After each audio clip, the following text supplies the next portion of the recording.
Sir ఇప్పుడు మనం social మీడియాలో మనం చూస్తాం. ఇన్‌స్టా గాని, ఆ రీల్స్‌లో మనం చూస్తాం.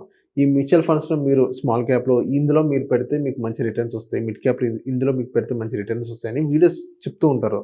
వాళ్ళని నమ్మి మనం బ్లైండ్‌గా ఇన్వెస్ట్ చేయొచ్చనంటారా? వాళ్ళనే కాదండి. యాక్చువల్‌గా అంటే నేను మీకు క్లారిటీ ఇస్తాను. ఏదైతే సోషల్ మీడియా ద్వారా మనం కనుక అడ్వైసెస్ తీసుకొని కనుక ఇన్వెస్ట్‌మెంట్ చేస్తే, కొంతమంది ఇన్‌ఫ్లుయెన్స్ ఎలా ఉంటారంటే వాళ్ళకున్న మిలియన్ సబ్‌స్క్రైబర్స్ బట్టి చాలా ఫండ్ హౌసెస్ కూడా టైప్ అవుతాయి. సార్ మీకు బిలియన్స్ ఆఫ్ సబ్‌స్క్రైబర్స్ ఉన్నారు. మీరేం చెప్తే అది వేదం. కాబట్టి మా ఫండ్‌ని కొంచెం పుష్ చేయండి అని చెప్పి వాళ్ళకి బ్యాక్‌గ్రౌండ్‌లో కొంత అమౌంట్ ఇవ్వడం జరుగుతుంది. సో, హ్మ్. వాళ్ళు దాన్ని బాగా ప్రమోట్ చేస్తారు. సో, అలా చేయడం కూడా అలా తీసుకున్న ఫండ్ లక్కీగా మంచి ఫండ్ అయితే పర్వాలేదండి. అది కనుక రాంగ్ ఫండ్ అయితే మాత్రం మనం లాస్ అయితే అవకాశం అయితే ఉంది.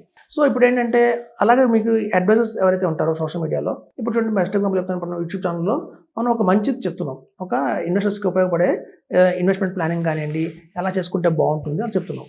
కానీ యూట్యూబ్‌లో ఇదొక్కటే ఉందా? కాదు. యూట్యూబ్‌లో చాలా నేరాలు, ఘోరాలు కూడా యూట్యూబ్‌లోనే ఉన్నాయి. దాన్ని చూసే జనాలు కూడా చాలా ఎక్కువ మంది ఉన్నారు. రేపొద్దున బై చాన్స్ ఏదన్నా గవర్నమెంట్ ఈ యూట్యూబ్ వల్ల ఇలా స్ప్రెడ్ అవుతుంది వల్ల లా అండ్ ఆర్డర్ దెబ్బతింటుంది. అసలు యూట్యూబ్‌నే మనం తీసేద్దాం అన్నారనుకోండి. అప్పుడు పరిస్థితి ఏంటి? అవును. యూట్యూబ్‌లో ఎవరు రారు. అడ్వైజర్స్ రారు. వాళ్ళ మాట విని మనం ఇన్వెస్ట్‌మెంట్ చేసేసాము. ఇప్పుడు తీయాలా? కంటిన్యూ చేయాలా? మనకు అభిమన్యుడు ఉంటాడు మహాభారతంలో. ఆయన పద్మవ్యూహంలో వెళ్ళటం వచ్చు. కానీ రావటం నాకు తెలీదు. హ్మ్.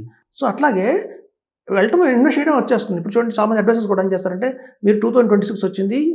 కాబట్టి మీరు ఈ స్టాక్ కొనండి, ఆ స్టాక్ కొనండి అని చెప్తారు. కొనమని చెప్తారు. రేపొద్దున అమ్మాల్సిన టైం వస్తుంది. అప్పుడు చెప్పరు. సో, ఈవెన్ మన మ్యూచువల్ ఫండ్స్‌లో కానియండి, ఏదో అన్ని లాంగ్ టర్మ్ కాదు. ఇవన్నీ చర్నింగ్ చేసుకుండేవే. సో, కాబట్టి ఎప్పుడు కూడా బ్లైండ్‌గా చూసి ఇన్వెస్ట్ చేయకండి.